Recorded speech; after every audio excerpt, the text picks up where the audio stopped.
जय हिंद दोस्तों, जीत क्लासेस में आप सभी का स्वागत है। हम पिछली क्लासों में जो है ज्योग्राफी सब्जेक्ट पे चर्चा कर रहे थे। तो आज जो हम जिक्र करने वाले हैं, तो ज्योग्राफी के अंतर्गत अपवाह तंत्र। तो अपवाह तंत्र में हम पिछली क्लासों में जिक्र कर चुके हैं।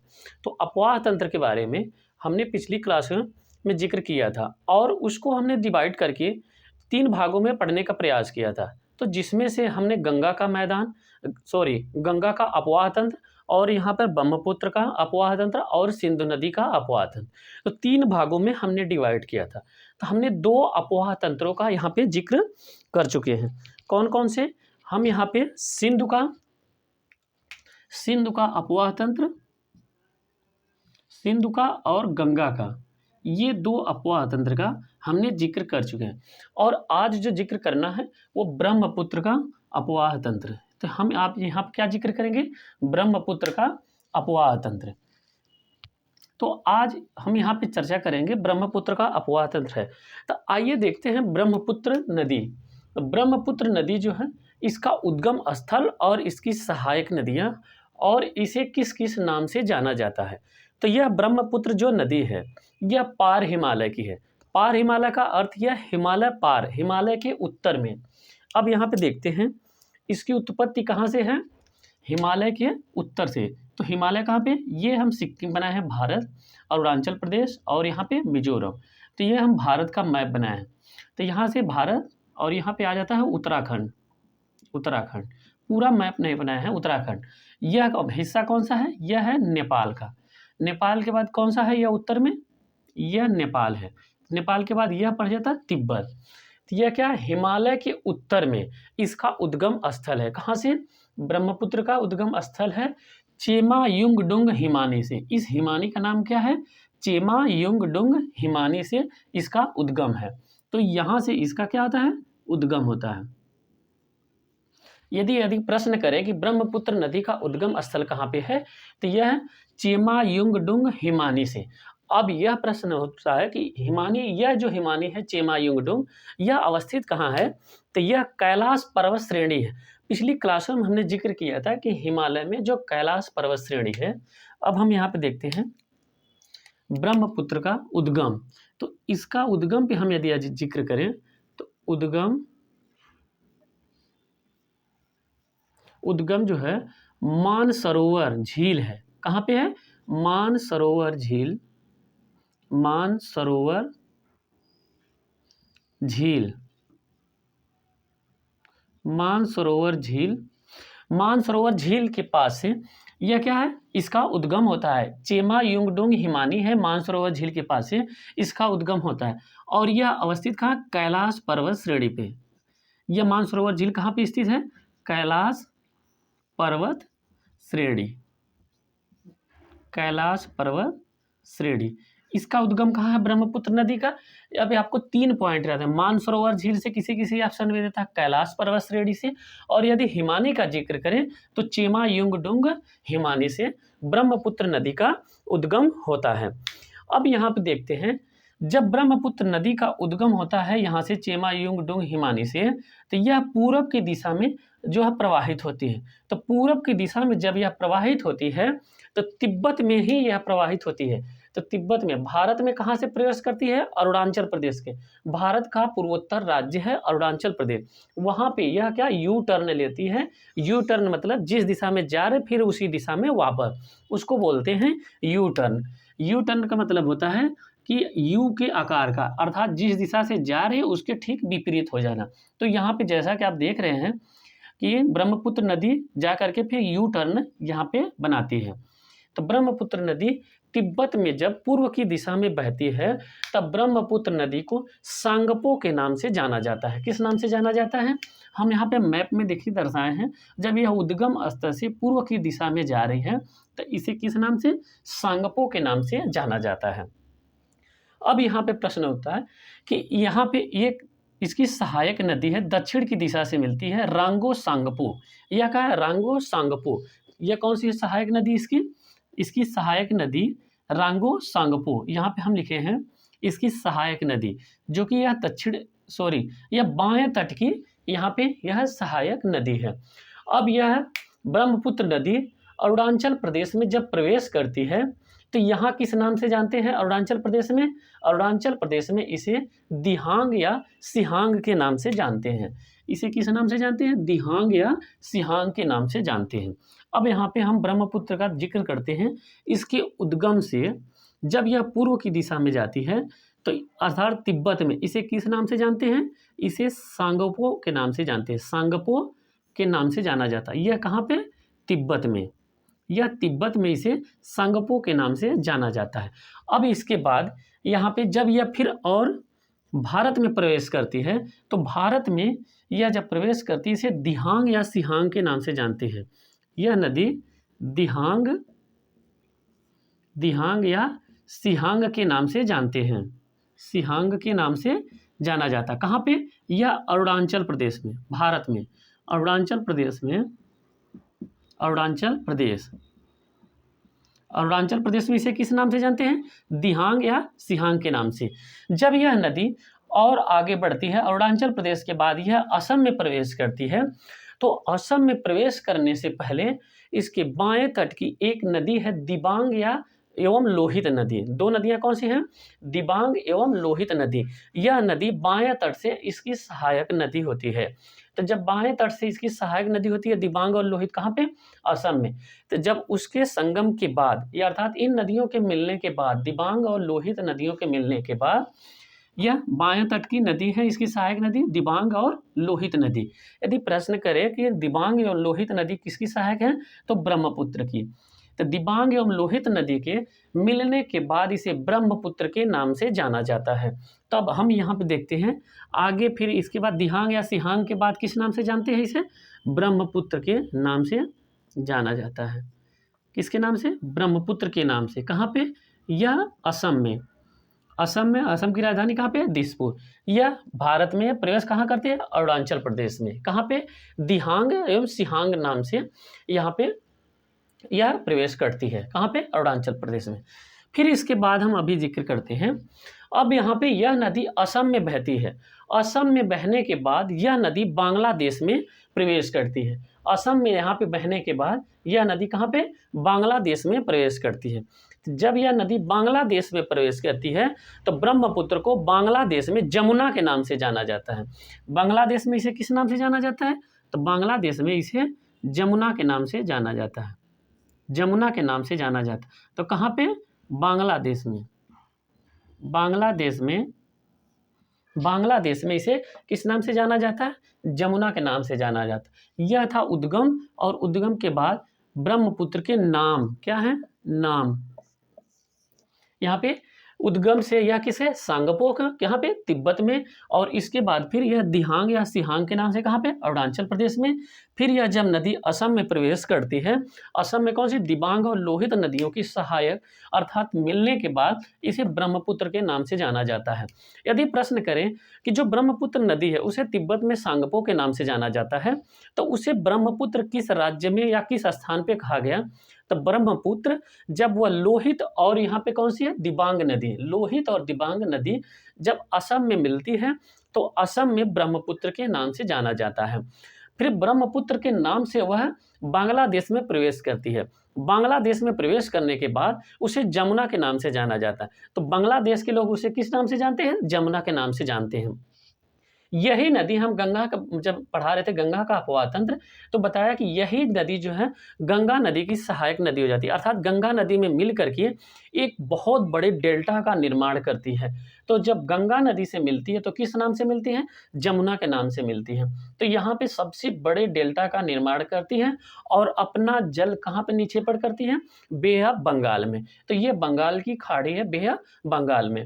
और ये जो सबसे बड़ा डेल्टा का निर्माण करती हैं ये दोनों नदियां मिलकर के, उसे सुंदरवन का डेल्टा के नाम से जाना जाता है। सुंदरवन एक जो है पेड़ है, यह क्या करता है? ज्वार नदी है, एक पेड़ है सुंदरवन डेल्टा। तो यहाँ पे बहुत घना सा वह पेड़, क्योंकि यह नदियाँ अपने साथ जलोढ़ का निक्षेपण लेकर के आती हैं, इसके कारण यह भाग बहुत ज़्यादा उपजाऊ है।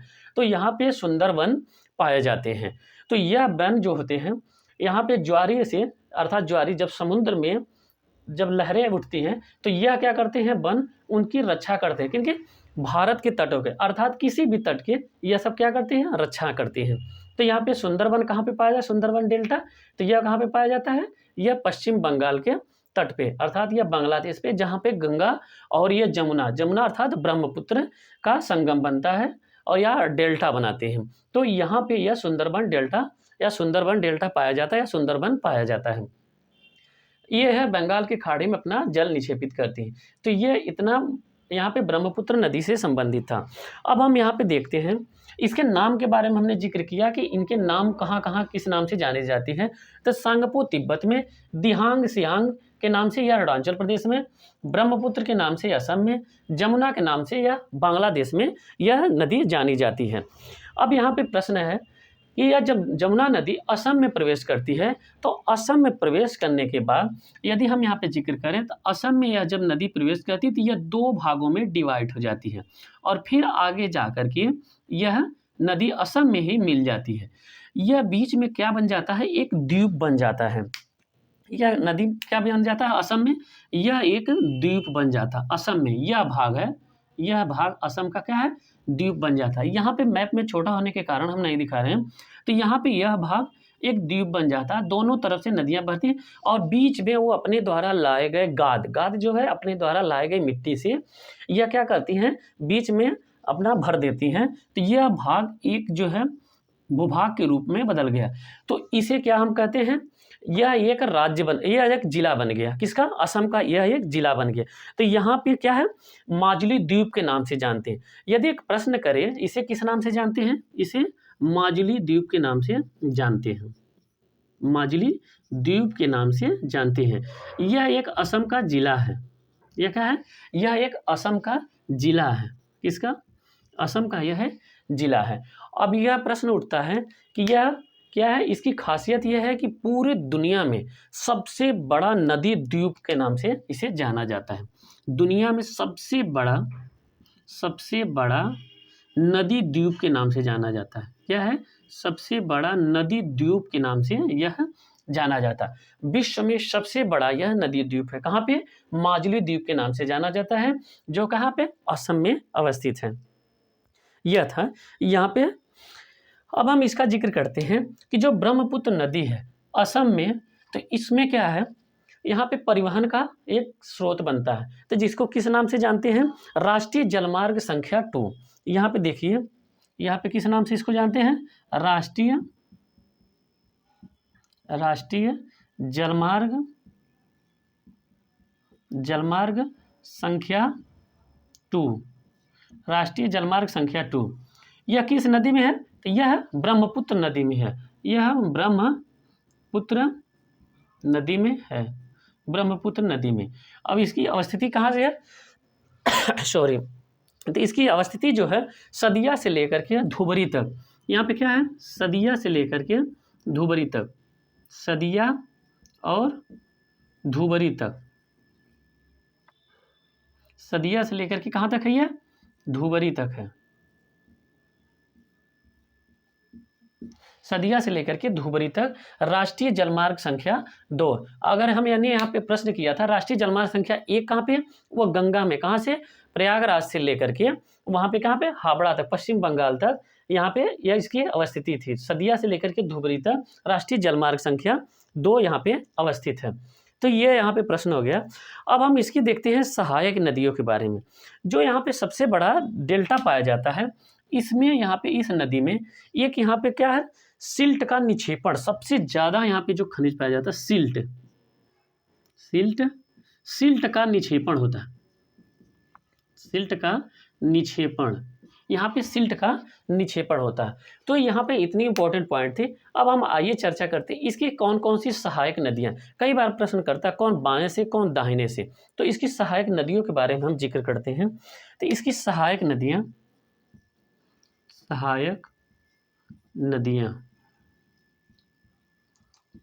इसकी सहायक नदियाँ, तो इसकी सहायक नदियों में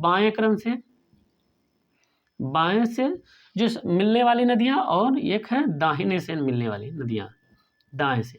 तो यहाँ पे बाएं क्रम की नदियाँ जो मिलती हैं वह कौन कौन सी हैं, दिबांग हुआ, यहाँ पे जितनी हमने जिक्र किया था ये बाएं क्रम से मिलने वाली।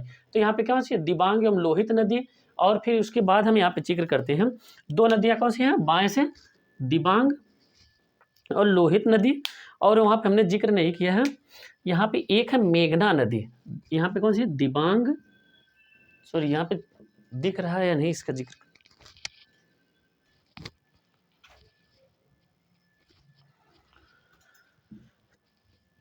यहाँ पे कौन कौन सी है, दिबांग एवं लोहित नदी। बाएं क्रम की कौन कौन सी नदियां हैं, दिबांग, दिबांग, लोहित, दिबांग, लोहित, और नदी कौन सी है, धनसिरी, इसकी धनसिरी, धनसिरी नदी है। और यहाँ पे कौन सी है, मेघना नदी,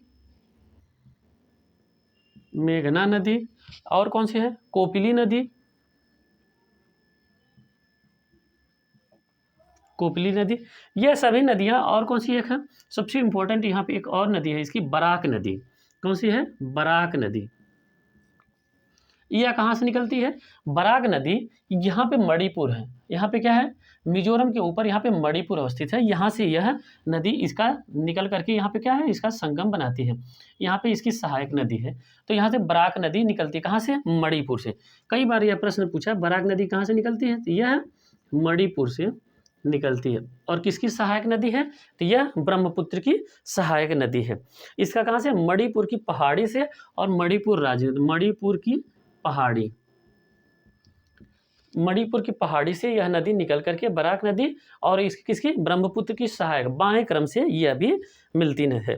तो और यहाँ पे कौन सी हो गया, दिबांग, लोहित, धनसिरी, मेघना नदी, कोबली नदी, बराक नदी, यह इतनी नदियाँ यहाँ पे हैं। अब यहाँ पे हम देखते हैं दाएं क्रम की कौन कौन सी नदियाँ हैं। तो यहाँ पे है कौन कौन सी, सुबनसिरी, धनसिरी यहाँ पे है, और यहाँ पे कौन सी है दाहिने क्रम की, एक है सुबनसिरी, सुबनसिरी, और यहाँ पे कौन सी नदी है, सुबनसिरी के बाद कामेंग, कामेंग, मानस नदी, जैसा कि मानस स से नाम है, तो यह कहाँ पे, असम, मानस नदी यह असम में बहती है। और कौन सी, अमो, यहाँ पे कौन सी नदी है, अमो नदी है, संकोश नदी है, यह इतनी इनकी सहायक नदियां हैं। और एक है इंपॉर्टेंट नदी है दाहिने क्रम से, तीस्ता नदी है। कौन सी है दाहिने क्रम से इंपॉर्टेंट नदी है, तीस्ता नदी, तीस्ता नदी। यह जो है कहाँ से, सिक्किम से निकलती है। यह कहाँ से, यह सिक्किम के ऊपर, नेपाल और सिक्किम के बॉर्डर पर मिलकर के यहाँ पे आकर के अपना जल यहाँ पे निक्षेपण करती है, किसमें, ब्रह्मपुत्र नदी में। तो यह इनकी सहायक नदियों के नदियाँ हैं। अब यहाँ पे हम यहाँ पे जिक्र करते हैं जो लोहित नदी है, यहाँ पे बाएं क्रम की कौन सी नदी थी, यहाँ पे बाएं क्रम की लोहित नदी। यह प्रश्न एक बार पूछा था, लोहित नदी जिसे खूनी नदी के नाम से जाना जाता है, किस नदी के नाम से, खूनी नदी के नाम से। लोहित नदी को किस उपनाम से, खूनी नदी के नाम से जाना जाता है। तो यहाँ पे याद रखिएगा, खूनी नदी, इसका पानी लाल होता है, तो इसे लोहित नदी को एक बार जो है यहाँ पे उत्तर प्रदेश पीसीएस में पूछा था कि खूनी नदी को किस नाम से जाना जाता है, तो वह लोहित नदी है। लोहित नदी बाएं क्रम की ब्रह्मपुत्र की सहायक नदी है। तो इतनी इंपॉर्टेंट पॉइंट इससे ब्रह्मपुत्र के नदी से संबंधित था। तो आज हमने यहाँ पे जो जिक्र किया, यह उद्गम से लेकर के, ब्रह्मपुत्र के उद्गम से लेकर के अब हम यहाँ पे जहाँ पे जल पे निक्षेपण करती है सुंदरबन के डेल्टा में, यहाँ तक हमने सब पूरा का पूरा जिक्र किया। इसमें जो इम्पोर्टेंट प्रश्न बनने का यहाँ पे चांसेज हैं, ये माजुली द्वीप, यह कहाँ पे है, असम में सबसे बड़ा, विश्व का सबसे बड़ा यह नदी द्वीप है। इसमें सिल्ट का निक्षेपण पाया जाता है।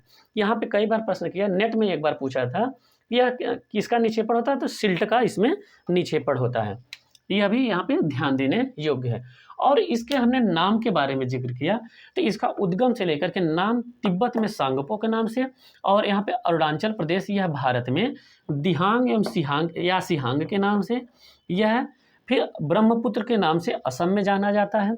और यहाँ पे हमने बताया कि यहाँ पे कब जो है लोहित नदी और दिबांग नदी जहाँ पे मिलती हैं असम में, वहाँ पे इसे ब्रह्मपुत्र के नाम से जाना जाता है।